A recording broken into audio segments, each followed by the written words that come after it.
오늘은 레위기 6장으로 말씀을 전하도록 하겠습니다. 그동안 우리는 앞장을 통해서 그리고 오늘 6장 7절까지 내용을 통해서 번제와 소제 그리고 속죄제 등을 포함해서 5대 제사법에 대한 내용들이 계속해서 다뤄져 왔다는 것을 볼 수가 있었습니다.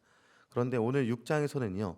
다시 한번 반복해서 번제와 소제, 속죄제에 규례한 내용들을 계속해서 반복하며 나타내주고 있는 것이죠. 그런데 같은 내용을 두 번 반복한다기보다는 다소 차이점이 있는 것을 볼 수가 있습니다. 그러나 이전까지의 내용은 백성들이 행할 제사 규례였다 이거였다면 구절을 보니까요. 아론과 그의 자손에게 명령하여 이르라라는 말이 있는 것을 보게 되고요. 이를 토대로 보니까 6장에서는 제사장들을 위한 제사 지침이 기록되었다. 이렇게 볼 수가 있습니다. 같은 내용이지만 백성들에게 했었던 것과 다르게 제사장들에게 적용되는 내용이 있다는 것이죠. 이제 8절부터 이어지는 내용들을 살펴보면요. 제사장들이 주의해야 할 번제법에 관한 내용들을 다루고 있는데 그중에 첫 번째로 중요하게 여길 것에 대해서 9절에 기록하고 있는 것을 보게 됩니다. 아론과 그의 자손들에게 명령하여 이르라. 번제의 규례는 이러하니라. 번제물은 아침까지 제단 위에 있는 석쇠 위에 두고 제단의 불이 그 위에서 꺼지지 않게 할 것이요. 아멘. 네, 여기서 제단의 불이 그 위에서 꺼지지 않게 하라라고 명령하고 있습니다. 그런데 이 명령이 얼마나 중요하면요. 한 번만 등장하지 않습니다. 12절에도 그리고 13절에도 동일한 명령이 주어지는 것이죠. 제단 위에 불은 항상 피어 꺼지지 않게 하라라고요. 성경에서 같은 본문 안에서 세 번이나 강조해서 말하고 있다는 것은요. 그만큼 불이 꺼지지 않게 하는 일이 중요하다라고 말해주고 있는 것입니다. 이 제단에 불이 켜져 있다는 것은요. 하나님께 대한 제사가 계속해서 올려지고 있다는 것을 뜻하고 있습니다. 끊이지 않는 제사. 모든 백성이 하나님께 모두 제사를 드리도록 끊어지지 않도록 불이 있어야 된다는 것이죠. 그리고 제사는 늘 끊어지지 않고 이어져야 한다는 것을 보여주고 있는 것입니다. 지금 번제의 가장 첫 번째 부분입니다. 제사가 끊어지지 않도록 애쓸 것이요. 그렇다면 끊어지지 않기 위해서는 어떻게 해야 하겠습니까? 불이 꺼지지 않게 하려면요. 불과 가까워야 하는 것이죠. 가까이 있지 않으면요. 불의 상태가 어떤지 알 수가 없는 것입니다. 가까이 있어야 불이 꺼져가고 있지는 않은지 아니면 너무 타올라서 문제가 생기지는 않는지 확인할 수 있게 되는 것이죠.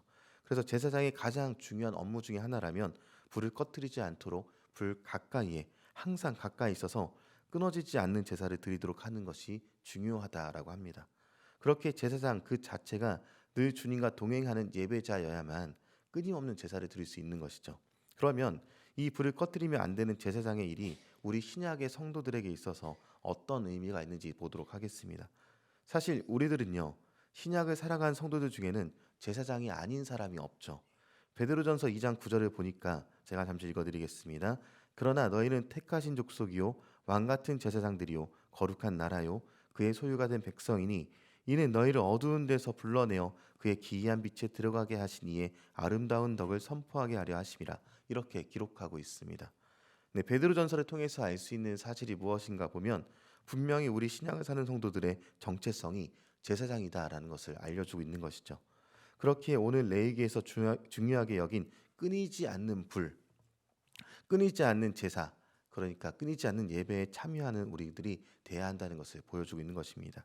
왕 같은 제사장으로 부름받은 우리 그리스도인들이 가장 우선적이며 중요한 책무로 여겨야 할 것은 바로 우리 자신이 먼저 하나님 앞에서 깨어 있어 늘 끊이지 않는 예배를 드리는 것이 중요합니다.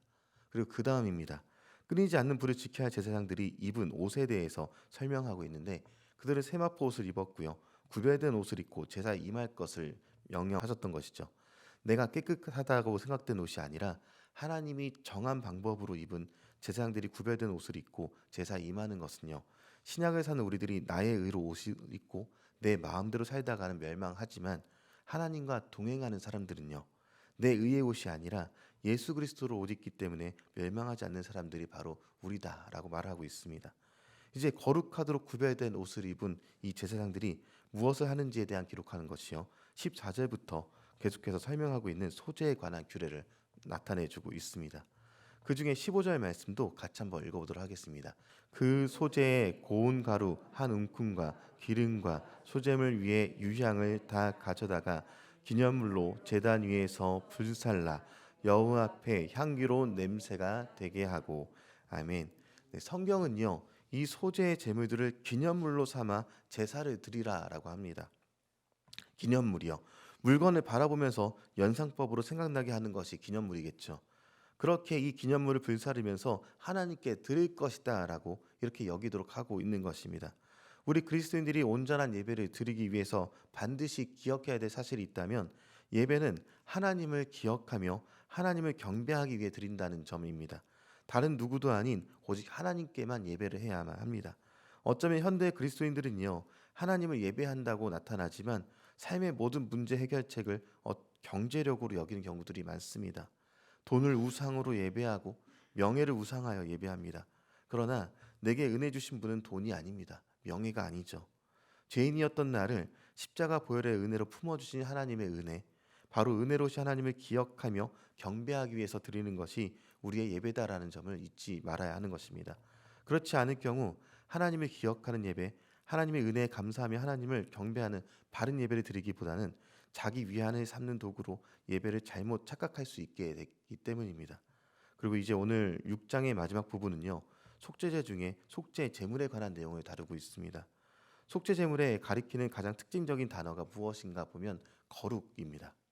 레위기 전체의 주제이기도 하지만 속죄 제물은요, 25절부터 보니까 거룩하기 때문에 거룩한 장소에서 잡아야만 했고 거룩한 곳에서 먹어야만 했으며 피가 묻을 경우 거룩한 곳에서 그 옷을 빨아야만 했었습니다. 그리고 거룩은 곧 구별을 의미하고 있는 것이죠. 레위기를 관통하는 핵심 주제인 거룩한 구별은요, 하나님의 말씀을 따르는 제사에서부터 시작이 되게 됩니다. 하나님께서는 말씀으로 제사법을 알려주셨고요. 그 말씀에 순종하는 구별된 행동이 곧 거룩함의 시작이며 그 자체가 거룩함임을 나타내주고 있습니다. 그리고 우리 그리스도인들은 거룩한 백성들이라 불리는 사람들입니다. 세상 속에 살아가지만 구별되어 살아가는 사람들이 바로 우리들이죠. 구별된 우리는요, 끊이지 않는 삶의 예배를 늘 하나님께 올려드리면서 주님과 동행하는 삶을 살아가는 사람들입니다. 우리의 옷은요, 내 방법이 아닌 하나님이 마련하신 방법으로 새롭게 된 옷들입니다. 오늘은 제사장의 거룩에 대한 이야기를 다뤘습니다. 신약 성도의 우리들의 거룩에 대한 이야기를 하는 것이죠.